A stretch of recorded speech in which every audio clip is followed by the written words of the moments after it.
Hi, it's Kip K back with another gadget video review. Today we're going to take a look at a teeny tiny camcorder that you can bring anywhere with you. In fact, it's so small you can hang it on your keychain.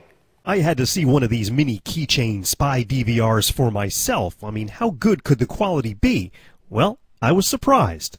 At first glance, it looks just like a normal car remote, and it's about the same size. On one side is a USB port, a little reset button, and then a slot for a micro SD card, which the instructions say will support up to 8 gig, which is plenty for most applications. In the front is a tiny hole for the microphone and the larger one where the lens is. To power it up, the bottom button is pressed and held down till the light lights.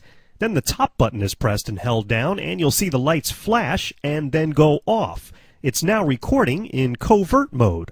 Pressing the top button one more time stops recording and saves it. And since this also takes stills, pressing the top button one more time will take a JPEG picture. And pressing and holding the bottom button again will power the unit off. Now, I did have some issues with reading the SD card while it was in the camera, so I suggest getting a micro SD card reader, and you'll have better luck at pulling the videos off. And speaking of video, this is what it looks like. Now, it's 720 by 480, standard def, 30 frames per second. The audio is pretty good, too. It takes a little getting used to and where to actually point this to get what you want in the frame, but it's supposed to be covert, so you'll get close to what you're trying to shoot.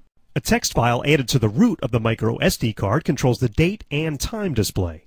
The keychain DVR has a lithium polymer battery that's charged by USB and lasts about an hour. It records to an AVI file, and the footage ends up being about a megabyte per second. The other two buttons on the keychain DVR are just dummy buttons.